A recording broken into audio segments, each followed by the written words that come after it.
옳게. 아직 젊은데 남자 안 만난다는 보장 있어요? 신우의 차가운 목소리가 장례식장 복도에 울려 퍼졌습니다. 남편의 장례식을 치른 지 불과 사흘째 되는 날이었습니다. 심장병으로 수술대에 누워있는 둘째 아들, 심장 이식을 기다리며 산소호흡기에 의지하는 첫째 아들. 저는 그 아이들을 살리기 위해 병원과 장례식장을 오가며 눈물조차 제대로 흘리지 못했습니다. 그런데 시댁에서는 남편의 시신이 채 식기도 전에 객에서 집을 빼앗을 계획을 짜고 있었습니다. 며느리가 재혼하면 그 집은 남의 손에 넘어가는 거예요. 우리 아들이 힘들게 모은 재산인데 그걸 어떻게 그냥 넘겨줘요? 시어머니의 목소리는 냉정했고 시선은 얼음처럼 차가웠습니다.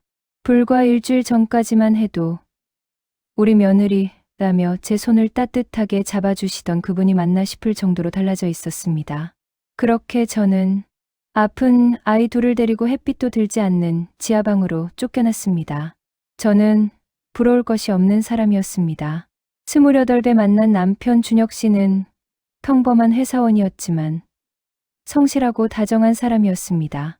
데이트할 때마다 제 손을 먼저 잡아주던 그 따뜻한 손길을 지금도 기억합니다. 결혼 후 시댁과의 관계도 좋았습니다. 시어머니는 우리 며느리가 최고야라며 늘 저를 자랑하셨고 명절 때마다 힘들면 안 해도 된다며 오히려 저를 배려해 주셨습니다. 신우연지 씨도 그때는 친언니처럼 다정했습니다. 첫째 아들 민준이가 태어났을 때 온 가족이 기뻐했습니다. 시어머니는 매일 미역국을 끓여오셨고 남편은 밤마다 아이를 안고 자장가를 불러주었습니다. 여보, 우리 민준이 키우면서 행복하게 살자. 평범해도 괜찮아. 우리 셋이 건강하기만 하면 돼. 남편의 그 말을 믿으며 저는 행복했습니다. 3년 뒤 둘째 민서가 태어났습니다. 두 아들을 키우는 일은 힘들었지만 즐거웠습니다. 좁은 아파트였지만 웃음소리가 가득했고 돈은 넉넉하지 않았지만 사랑만큼은 풍족했습니다.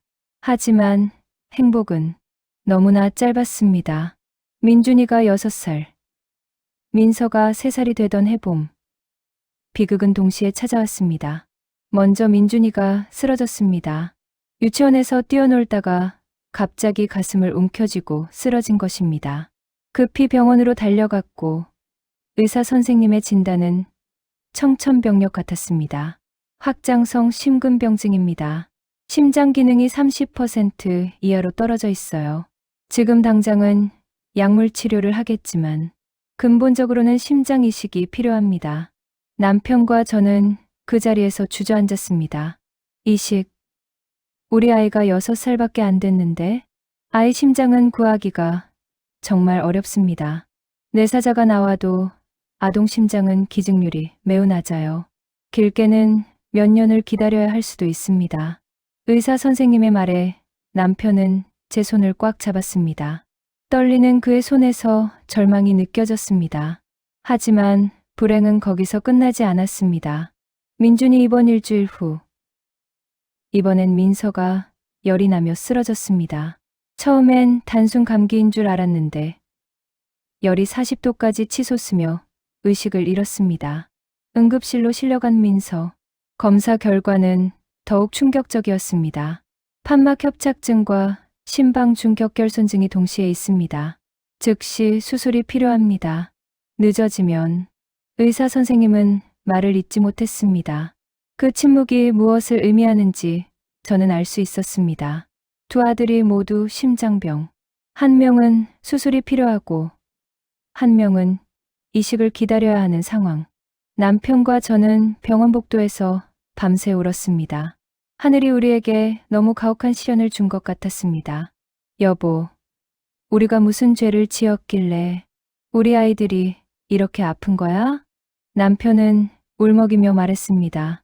저는 대답할 수 없었습니다. 저도 같은 질문을 하늘에 묻고 있었으니까요.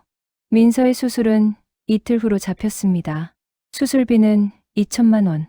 우리 집 전 재산을 털어도 모자랐습니다.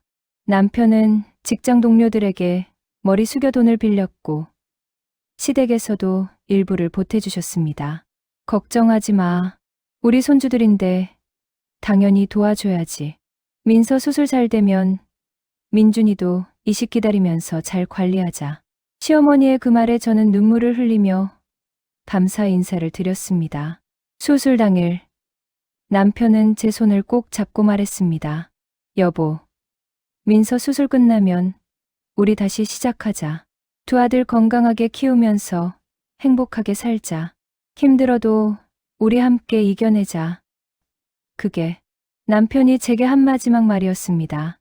민서의 수술이 무사히 끝나고 중환자실로 옮겨진 그날 밤, 남편은 퇴근길에 교통사고를 당했습니다. 횡단보도를 건너다 신호를 무시한 트럭에 치인 것입니다. 병원에서 운전화를 받고 달려갔을 때 남편은 이미 숨이 끊어진 상태였습니다. 유족분이세요? 사고 당시 현장에서 즉사하셨습니다. 고통은 없으셨을 거예요. 의사의 말은 위로가 되지 않았습니다. 저는 그 자리에서 비명을 질렀습니다. 안 돼요. 안 돼. 여보, 깨어나요.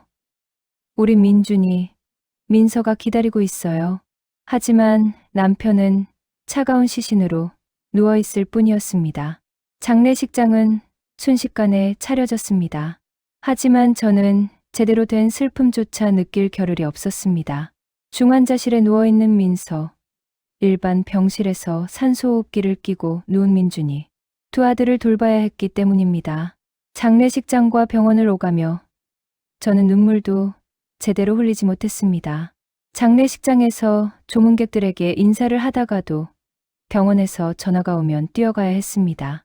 민서 엄마, 민서 상태가 안 좋아요. 빨리 오세요. 그럴 때마다 저는 장례식장을 뛰쳐나가 병원으로 달려갔습니다. 남편의 빈소 앞에서 제대로 울지도 못했습니다. 친구들이 많이 울어 참지 마라고 했지만 저는 울 시간조차 없었습니다. 3일장, 남편을 화장터로 보내던 날, 저는 유골함을 안고 병원으로 향했습니다. 여보, 미안해. 제대로 된 장례도 치러주지 못해서. 하지만 우리 아이들 먼저 살려야 해. 당신도 이해해 줄 거지? 그렇게 남편은 떠났고 저는 남겨졌습니다. 아픈 두 아들과 함께 남편의 장례를 치르고 일주일이 지났을 무렵 시댁의 분위기가 달라지기 시작했습니다. 장례식 때까지만 해도 서영아, 힘내. 우리가 있잖아 라고 했던 시어머니의 목소리에서 온기가 사라졌습니다. 처음엔 제가 예민해진 건가 싶었습니다. 남편을 잃은 슬픔과 아이들 병원비 걱정으로 머리가 복잡했으니까요. 하지만 며칠 뒤 시댁을 방문했을 때 저는 확신했습니다. 분명히 무언가 잘못되고 있다는 것을. 어머니, 민준이 약값이 이번 달에만 80만 원이 나왔어요. 민서도 재활치료를 시작해야 하는데 혹시 조금만 도와주실 수 있으세요? 제가 조심스럽게 말씀드리자 시어머니의 표정이 굳어졌습니다. 서영 씨, 우리도 준혁이 장례 치르느라 돈 많이 들어갔어요. 그리고 수술비도 우리가 1,000만 원이나 보탰잖아요. 이제 우리도 여유가 없어요. 어머니, 그건 알아요. 하지만 아이들이 너무 아파서. 그때 옆에 있던 시누이 은지 씨가 끼어들었습니다. 올케는 아직 젊잖아요. 다시 시집 갈 수도 있고. 근데 우리 엄마는 이제 나이도 드셨는데 노후 준비도 해야 하고. 저는 그 말에 할 말을 잃었습니다. 다시 시집 간다고요? 남편이 떠난 지 채보름도 안 됐는데. 뭐라고 하셨어요? 제 목소리가 떨렸습니다. 아, 오해하지 마세요.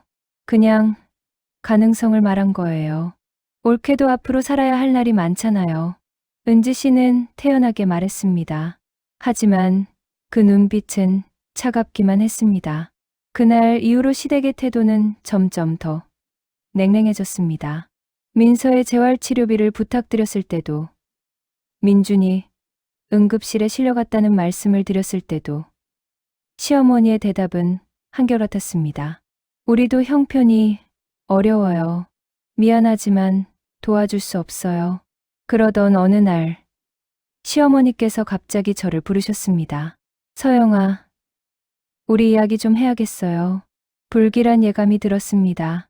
시어머니의 표정이 너무 굳어 있었기 때문입니다. 이 집 말이에요. 시어머니는 우리가 살던 빌라를 가리켰습니다. 남편이 결혼 전에 대출을 받아 산 집이었습니다. 이 집 명의가 준혁이로 되어 있잖아요. 준혁이가 갑자기 세상을 떠나는 바람에 상속 문제가 생겼어요. 네, 그건 알고 있어요. 원래는 서영이와 아이들이 나눠 갖는 게 맞죠. 하지만 서영아, 솔직히 이야기하자면 시어머니는 잠시 말을 멈추었다가 이어갔습니다. 서영이가 재혼하면 이 집은 어떻게 되니? 그 집에 다른 남자가 들어오는 건가? 우리 아들이 힘들게 장만한 집인데. 저는 믿을 수 없다는 표정으로 시어머니를 바라봤습니다. 어머니, 저는 재혼 같은 거 생각도 안 하고 있어요. 지금 아이들 키우기도 벅찬데 지금은 그렇게 말하지만 나중에 마음이 바뀔 수도 있잖니? 서영 씨도 아직 35밖에 안 됐는데. 옆에서 은지 씨가 거들었습니다. 맞아요. 올케가 나중에 다른 사람 만나서 재혼하면 이 집도 그 사람 거 되는 거잖아요. 그건 우리 오빠한테 너무 억울한 일이에요. 그래서요? 저는 떨리는 목소리로 물었습니다. 그래서 이 집을 처분하려고요. 그리고 그 돈은 제가 관리하겠어요. 아이들 병원비도 거기서 쓰고. 그럼 저희는 어디서 살아요? 일단은 전세 보증금으로 작은 전세집을 구하세요. 나머지 돈은 제가 맡아둘 테니까 필요할 때마다 달라고 하면 주고. 저는 어이가 없었습니다. 이게 무슨 소리인가 싶었습니다. 어머니, 그게 무슨 말씀이세요? 이 집은 법적으로 저와 아이들 거예요. 왜 어머니가 관리하신다는 거예요? 서영 씨가 돈 관리를 제대로 할 것 같아요? 아이들 병원비에 다 써버리면 나중엔 뭘로 살아요? 병원비에 쓰는 게 당연하잖아요. 아이들이 지금 죽어가고 있는데. 제 목소리가 커졌습니다. 하지만 시어머니는 요지부동이었습니다. 어쨌든 제 생각은 그래요. 어쨌든 내 생각은 그래. 일주일 안에 이 집 비우거라. 이미 부동산에 매물로 내놨어. 어머니, 이건 너무하세요. 너무한 건 서영이 너 아니니? 우리 아들 죽었는데 그 재산 혼자 차지하려는 거잖아요. 우리 아들 죽었는데 그 재산 혼자 차지하려고 그러는 거잖아. 저는 그 말에 할 말을 잃었습니다. 제가 재산을 차지하려 한다고요? 아픈 아이들 치료비조차 감당하지 못해 매일 빌고 다니는 제가 결국 저는 아무 말도 하지 못하고 집으로 돌아왔습니다. 그날 밤 저는 남편의 유골함 앞에서 울었습니다. 여보, 당신 어머니가, 당신 동생이 우리를 이렇게 대해요. 어떡하면 좋아요? 나 정말 재혼 같은 거 생각도 안 하는데 그냥 우리 아이들이랑 조용히 살고 싶을 뿐인데. 하지만 유골함은 아무 대답도 해주지 않았습니다. 일주일 뒤 저는 정말로 집에서 쫓겨났습니다. 시어머니는 약속대로 집을 팔았고 전세 보증금 5천만 원만 제게 주고 나머지는 관리하겠다며 가져가셨습니다. 이 돈으로 전세집 구하세요. 지하나 반지하면 이 돈으로 충분할 거예요. 5천만 원으로 구할 수 있는 건 정말 지하나 반지하밖에 없었습니다. 아이들 학군이나 병원 접근성 같은 건 생각할 여유도 없었습니다. 결국 저는 역 근처 지하 단칸방을 계약했습니다. 보증금 4,500만 원에 월세 30만 원. 남은 돈 500만 원이 우리가 가진 전 재산이었습니다. 짐을 싸던 날 신우이 은지 씨가 찾아왔습니다. 옳게 섭섭하게 생각하지 마요. 우리도 옳게 생각해서 하는 거예요. 올케가 나중에 다른 남자 만나면 우리 오빠가 하늘에서 얼마나 억울하겠어요? 저는 대꾸하지 않았습니다. 대꾸할 기력도 없었습니다. 그리고 말이에요. 아이들 병원비는 우리한테 영수증 가져오면 줄게요. 그러니까 걱정하지 말고요. 네. 짧게 대답하고 저는 짐을 계속 쌌습니다. 하지만 속으로는 알고 있었습니다. 그 돈을 받기가 얼마나 어려울지. 매번 영수증을 들고 가서 구걸하듯 돈을 달라고 해야 할 것이고, 그때마다 차가운 눈빛을 견뎌내야 할 거라는 걸. 짐을 다 싸고 나서 저는 빈집을 한 바퀴 돌았습니다. 남편과 처음 이사 와서 함께 벽지를 골랐던 거실, 아이들이 태어나서 기저귀를 갈았던 방, 온 가족이 모여 밥을 먹었던 식탁, 모든 게 추억이었습니다. 행복했던 시절의 흔적이었습니다. 여보, 미안해. 우리 집 지켜주지 못해서. 저는 빈집에서 혼잣말을 했습니다. 그리고 아픈 두 아들의 손을 잡고 햇빛도 들지 않는 지하실로 향했습니다. 지하실 단칸방. 그곳이 우리의 새 집이 되었습니다. 계단을 내려가면 축축한 냄새가 코를 찔렀고, 문을 열면 곰팡이 냄새가 가득했습니다. 햇빛은 창문 위쪽으로 조금만 들어왔고, 그나마도 하루 중 몇 시간뿐이었습니다. 엄마, 여기가 우리 새 집이에요? 민준이가 숨을 헐떡이며 물었습니다. 산소호흡기를 끼고 있어서 말하기조차 힘들어 보였습니다. 응. 우리 여기서 조금만 살다가 더 좋은 집으로 이사 갈 거야. 저는 거짓말을 했습니다. 더 좋은 집으로 갈 수 있을지 저도 확신이 없었지만 아이들 앞에서는 웃어야 했습니다. 민서는 수술한 지 얼마 안 돼서 아직 회복 중이었습니다. 가슴에 수술 자국이 채 아물지도 않았는데 이런 환경에서 살아야 한다니. 의사 선생님은 깨끗하고 건조한 환경에서 지내야 한다고 했습니다. 하지만 이 지하실은 늘 눅눅했고 환기도 잘 안 됐습니다. 첫날 밤, 저는 잠을 이룰 수 없었습니다. 아이들은 좁은 이불 속에서 나란히 누워 있었습니다. 민준이는 산소호흡기 소리와 함께 숨을 쉬고 있었고, 민서는 가끔 수술 부위가 아픈지 신음소리를 냈습니다. 저는 어둠 속에서 눈물을 흘렸습니다. 이게 맞는 걸까? 남편이 살아있었다면 이렇게까지 되지는 않았을 텐데. 하지만 후회해봐야 소용없었습니다.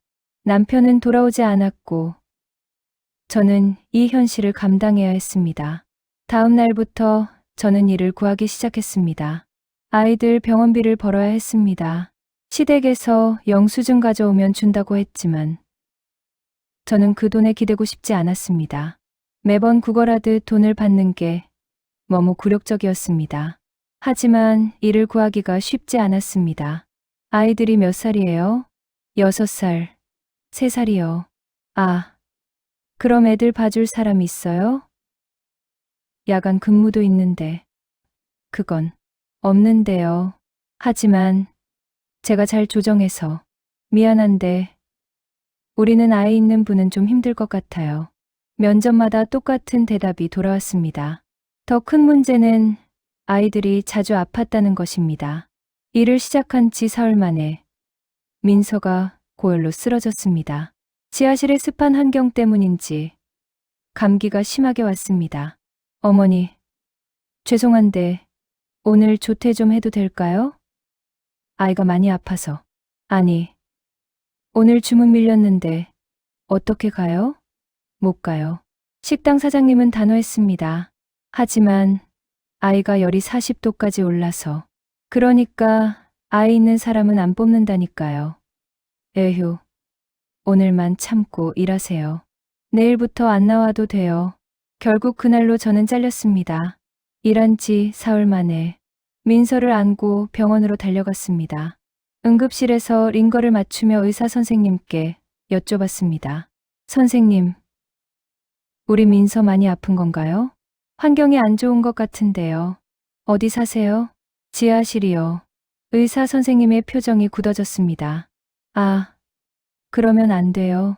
수술한 지 얼마 안 된 아이가 습한 곳에서 지내면 감염 위험도 높고 호흡기도 약해질 수 있어요. 가능하면 빨리 환경을 바꾸세요. 네. 저는 고개를 숙였습니다. 바꿀 수 있으면 진작 바꿨겠죠.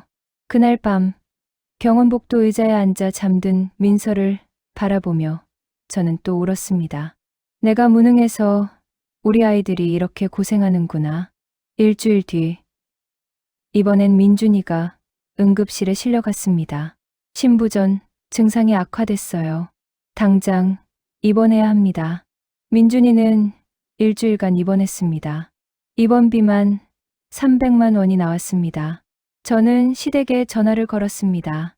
어머니, 민준이가 입원했어요. 영수증 가져가도 될까요? 얼마나 나왔는데? 300만 원이요. 전화기 너머로 한숨 소리가 들렸습니다. 에휴, 또요? 지난달에도 200만 원 줬잖아. 어머니, 아이가 아픈 걸 어떻게 해요? 알았어요. 알았어. 일단 영수증 가지고 와.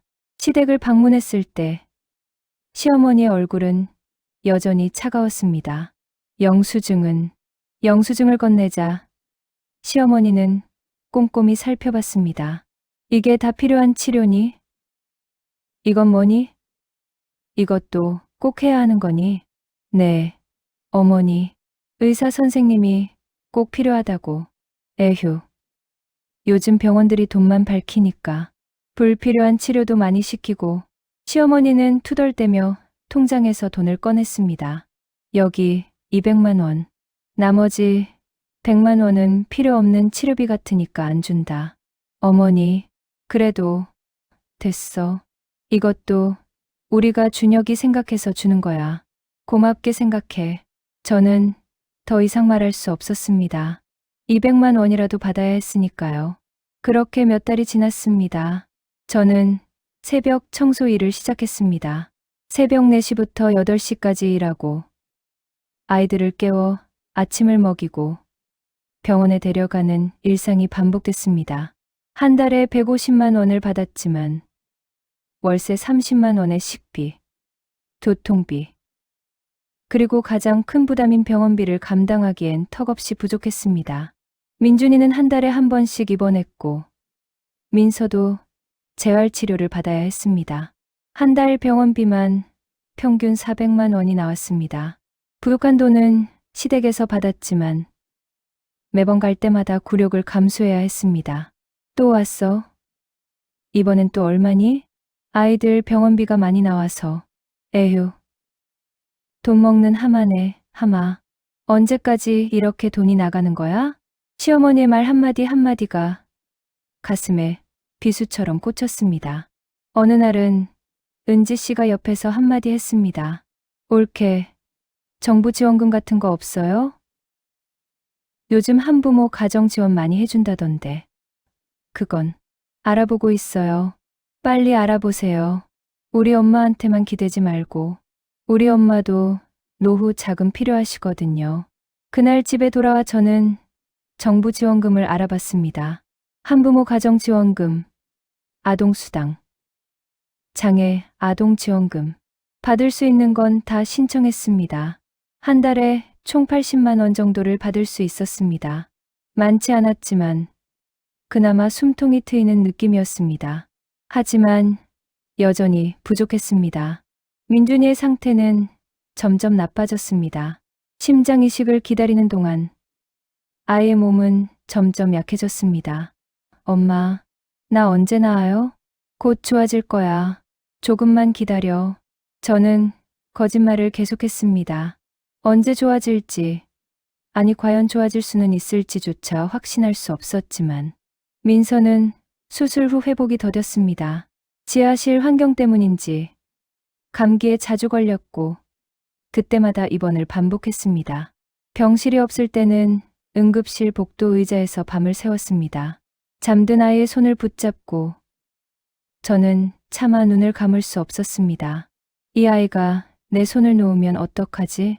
그런 생각에 밤새 깨어 있곤 했습니다. 1년이 지났습니다. 그 1년 동안 저는 새벽 청소부터 식당 설거지, 공장 야간 근무까지 안 해본 일이 없었습니다.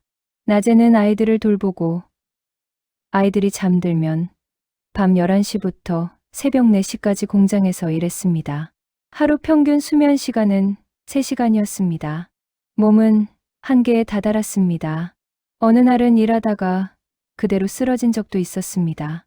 어머니, 괜찮으세요? 공장 동료가 저를 흔들어 깨웠습니다. 네, 죄송해요. 제가 좀 피곤해서. 피곤한 정도가 아니에요. 병원 가보셔야 할 것 같은데요. 하지만 저는 병원에 갈 수 없었습니다. 병원비가 아까웠고 무엇보다 일을 쉴 수 없었습니다. 민준이의 상태는 더욱 악화됐습니다. 심장 이식 대기 순위는 여전히 20번째였습니다. 선생님, 우리 민준이는 언제쯤 이식받을 수 있을까요? 글쎄요. 아동 심장은 정말 구하기 어려워요.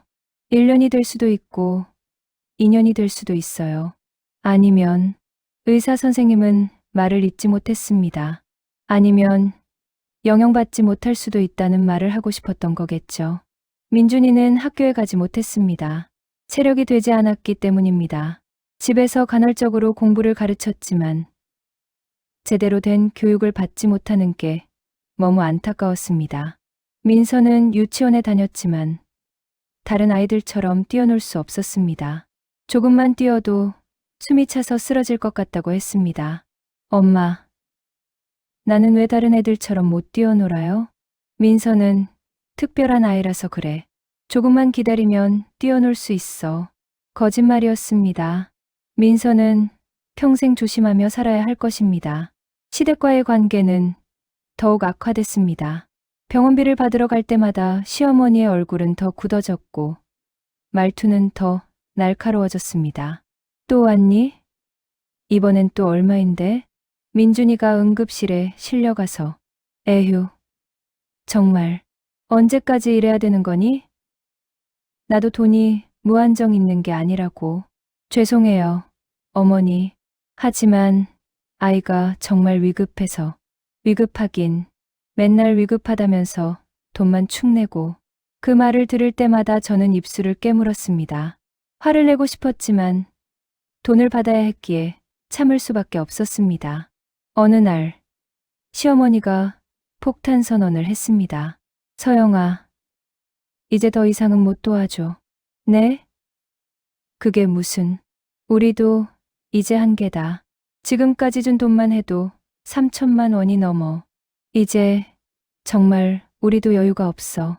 하지만 어머니, 아이들 생각해서 더 이상 못 준다는 거야. 이렇게 계속 돈만 쓰면 나중엔 아무것도 남는 게 없잖아요. 차라리 아이들 시설 같은 데 보내는 게 어때? 저는 귀를 의심했습니다. 시설이요? 응. 장애아동 보호시설 같은 데 있잖니. 거기 가면 국가에서 다 돌봐주는데. 서영 씨도 그런 일에 집중할 수 있고. 어머니, 제 아이들을 시설에 보내라고요? 그게 아이들한테도 더 나을 수 있어. 서영 씨가 혼자 감당하기엔 너무 벅찬 것 같아서 하는 말이야. 서영이가 혼자 감당하기엔 너무 벅찬 것 같아서 하는 말이야. 저는 그 자리에서 일어났습니다. 어머니, 저 갑니다. 아, 기분 나쁘게 받아들이지 말고. 난 진심으로. 저는 더 이상 듣지 않았습니다.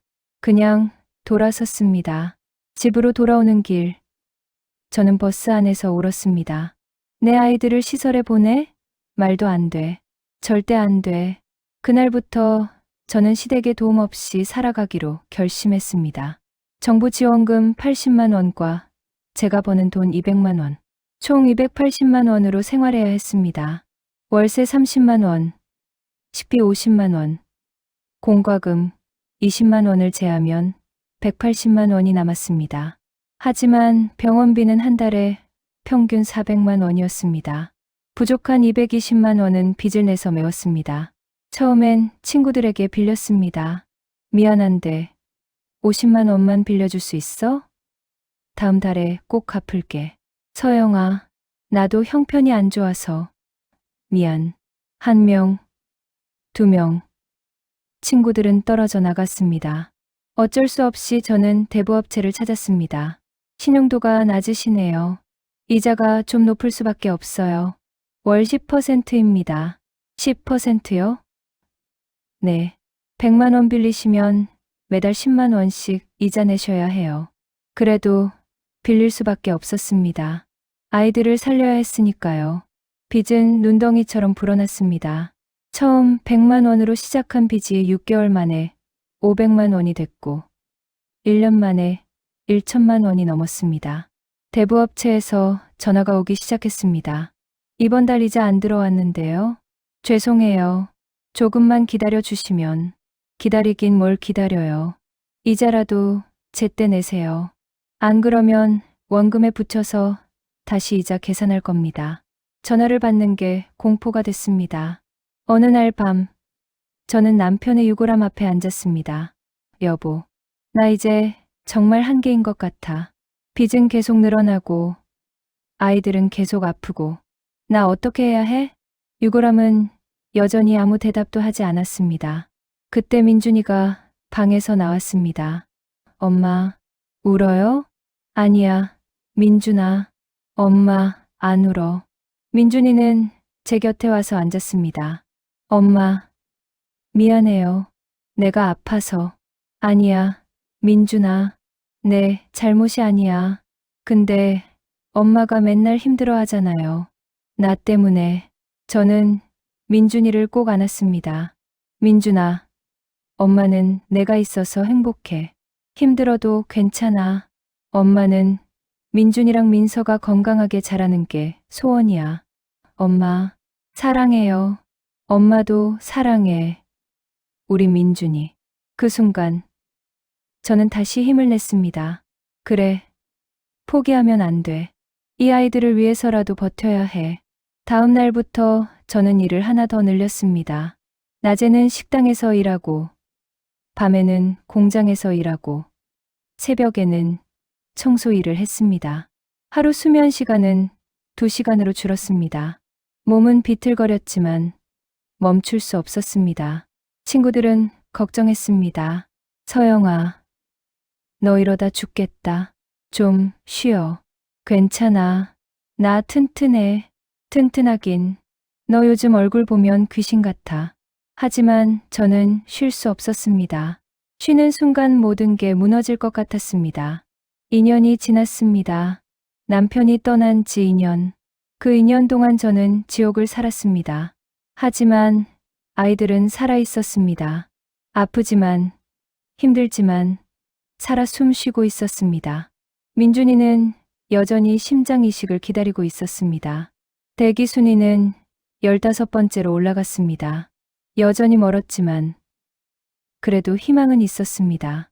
민서는 재활치료를 꾸준히 받으면서 조금씩 좋아지고 있었습니다. 여전히 다른 아이들처럼 뛰어놀 수는 없었지만 전보다는 활동량이 늘었습니다. 어느 날 민서가 유치원에서 그림을 그려왔습니다. 3명이 손을 잡고 있는 그림이었습니다. 엄마, 이거 우리야. 나, 오빠. 그리고 엄마. 와, 우리 민서 그림 정말 잘 그렸네. 엄마, 우리 언제까지 함께 있을 거지? 물론이지. 엄마는 민서랑 오빠랑 영원히 함께 있을 거야. 민서는 활짝 웃었습니다. 그 웃음을 보는 순간 모든 고생이 보상받는 느낌이었습니다. 민준이도 달라졌습니다. 병원 침대에 누워서도 책을 읽고 공부를 했습니다. 엄마, 나 나중에 의사가 될래. 의사. 왜? 나처럼 아픈 사람들 고쳐주고 싶어서. 그리고 엄마처럼 힘든 엄마들도 도와주고 싶어. 저는 눈물이 났습니다. 이렇게 힘든 상황에서도 꿈을 잃지 않는 아이가 너무 기특하고 대견했습니다. 그래, 민준아, 너 분명히 훌륭한 의사가 될 거야. 엄마도 그때까지 건강하게 계셔야 해. 약속해요. 그럼 엄마가 약속할게. 그날 밤, 저는 오랜만에 희망을 느꼈습니다. 그래, 이 아이들이 이렇게 밝게 자라고 있잖아. 내가 포기하면 안 돼. 하지만 현실은 여전히 가혹했습니다. 빚은 2천만 원을 넘어섰고 매달 이자만 200만 원씩 나갔습니다. 어느 날 대부업체 직원이 집으로 찾아왔습니다. 이자라도 제때 내세요. 이러다가 법적 조치 들어갑니다. 죄송해요. 조금만 더 기다려 주시면. 기다리긴 뭘 기다려요. 이미 3개월째 밀렸잖아요. 그 모습을 민준이가 봤습니다. 엄마, 저 아저씨 누구예요? 아무것도 아니야, 민준아. 방에 들어가 있어. 민준이는 불안한 표정으로 방으로 들어갔습니다. 대부업체 직원이 간 후 저는 바닥에 주저앉았습니다. 이제 정말 끝인가? 그때 전화가 울렸습니다. 여보세요? 서영 씨죠? 저 병원 이식 코디네이터입니다. 네, 맞습니다. 민준이 심장 이식건으로 연락드렸습니다. 공여자가 나왔습니다. 그 순간 세상이 멈춘 것 같았습니다. 네? 정말요? 네. 조직 적합성 검사 결과 민준이와 잘 맞습니다. 3일 후에 수술 예정입니다. 감사합니다. 정말 감사합니다. 전화를 끊고 저는 그 자리에서 울었습니다. 2년을 기다렸습니다. 2년 동안 매일 기도했습니다. 그리고 드디어 희망이 왔습니다. 민준이에게 달려가 말했습니다. 민준아, 심장이 나왔어. 너 수술 받을 수 있어. 민준이는 믿을 수 없다는 표정으로 저를 바라봤습니다. 정말요? 엄마, 거짓말 아니지? 진짜야. 민준아, 3일 후에 수술이야. 민준이는 울기 시작했습니다. 기쁨의 눈물이었습니다. 엄마, 나 이제 건강해질 수 있어요? 그럼 우리 민준이 이제 뛰어놀 수 있어. 하지만 문제가 있었습니다. 수술비였습니다. 심장 이식 수술비는 1억 원이 넘었습니다. 건강보험이 적용돼도 3천만 원은 본인 부담이었습니다. 저에게는 그런 돈이 없었습니다. 병원 상담실을 찾아갔습니다. 수술비를 한꺼번에 낼 수 없는데 어떻게 하면 될까요? 긴급 의료비 지원을 신청해 보세요. 그리고 후원단체나 모금 활동도 알아보시고요. 그날부터 저는 사방으로 뛰어다녔습니다. 복지관, 후원단체, 구청, 병원. 갈 수 있는 곳은 다 갔습니다. 제발 도와주세요. 우리 아이 살려주세요. 어떤 곳에서는 검토해 보겠다고 했고, 어떤 곳에서는 지원이 어렵다고 했습니다. 시간은 촉박했습니다. 3일 안에 수술비를 마련해야 했습니다. 마지막으로 저는 SNS에 글을 올렸습니다. 제 아들을 살려주세요. 2년을 기다린 심장 이식 기회가 왔지만 수술비가 없습니다. 작은 도움이라도 주시면 감사하겠습니다. 그리고 기다렸습니다. 첫날 10만 원이 모였습니다. 둘째 날 50만 원이 더 모였습니다. 셋째 날 아침 기적이 일어났습니다. 한 익명의 후원자가 2천만 원을 보내왔습니다. 힘내세요. 아이가 건강하게 자라기를 기도합니다. 저는 화면을 보며 울었습니다. 그리고 여러 복지 단체에서 연락이 왔습니다. 긴급 의료비 지원 승인됐습니다. 1천만 원 지원됩니다. 저희 재단에서 500만 원 지원하겠습니다. 결국 수술 당일까지 3천만 원을 모을 수 있었습니다. 민준이는 수술대에 올랐습니다. 엄마, 나 무서워. 괜찮아. 민준아, 다 잘 될 거야. 엄마가 여기서 기다리고 있을게. 엄마, 사랑해요. 엄마도 사랑해. 우리 민준이. 12시간의 수술. 그 12시간 동안 저는 기도만 했습니다. 제발, 제발, 우리 아이 살려주세요. 수술실 문이 열렸습니다. 보호자분? 네. 수술 잘 됐습니다. 새 심장이 잘 작동하고 있어요. 그 순간, 저는 무릎이 꺾였습니다. 감사합니다. 정말 감사합니다. 민준이는 중환자실에서 일주일을 보냈습니다. 처음으로 산소호흡기 없이 숨을 쉬는 민준이를 봤습니다. 엄마, 숨쉬기가 편해요. 그래. 우리 민준이. 이제 많이 좋아질 거야. 일주일 후. 민준이는 일반 병실로 옮겼습니다. 한 달 후 퇴원했습니다. 집으로 돌아오는 길 민준이가 말했습니다. 엄마, 나 학교 가고 싶어요. 그래, 민준아, 조금 더 회복하면 학교 보낼게. 엄마, 나 이제 뛰어놀 수 있어요? 조금만 더 기다려. 선생님이 괜찮다고 하면 뛰어놀 수 있어. 민준이는 활짝 웃었습니다. 그날 밤, 저는 남편의 유골함 앞에 앉았습니다. 여보, 우리 민준이 수술 잘 됐어. 이제 건강하게 자랄 수 있어. 그리고 조용히 말을 이었습니다. 나 이제 알았어. 당신이 우리를 떠난 건 우리를 더 강하게 만들기 위해서였던 것 같아. 눈물이 흘렀습니다. 힘들었어. 정말 힘들었어. 포기하고 싶었던 순간도 많았어. 하지만 우리 아이들 때문에 버텼어. 그리고 이제 알았어. 엄마로서의 내 힘이 얼마나 강한지. 저는 깊은 숨을 들이쉬었습니다. 여보, 나 이제 괜찮을 것 같아. 빚은 많지만 천천히 갚으면 돼. 아이들은 이제 조금씩 좋아지고 있고, 우리 민준이도 건강해졌고, 민서도 재활 잘하고 있어. 당신 걱정하지 마. 나 우리 아이들 잘 키울게. 건강하고 밝게 키울게. 유골함은 여전히 대답이 없었습니다. 하지만 저는 알 수 있었습니다. 남편이 하늘에서 웃으며 지켜보고 있다는 걸. 다음 날, 저는 아이들과 함께 공원에 갔습니다. 민준이는 조심스럽게 걸었고, 민서는 뛰어다녔습니다. 엄마, 나 그네 탈래요. 그래, 민서야, 엄마가 밀어줄게. 민준이는 벤치에 앉아 동생을 바라보며 웃었습니다. 엄마, 나도 저렇게 뛰어놀 수 있을까요? 물론이지. 조금만 더 회복하면 너도 뛰어놀 수 있어. 해가 지고 있었습니다. 노을이 아름다웠습니다. 저는 두 아들의 손을 잡고 집으로 걸어갔습니다. 여전히 지하실이었습니다. 여전히 습했고 햇빛도 잘 들지 않았습니다. 하지만 괜찮았습니다. 우리에겐 서로가 있었으니까요. 그날 밤 아이들이 잠든 후 저는 일기를 썼습니다. 남편이 떠난 지 2년, 시댁에 버림받고 빚에 쪼들리고 매일이 전쟁 같았다. 하지만 나는 포기하지 않았다. 아이들을 위해서, 그리고 나 자신을 위해서. 민준이는 새 심장을 받았고 민서는 점점 건강해지고 있다.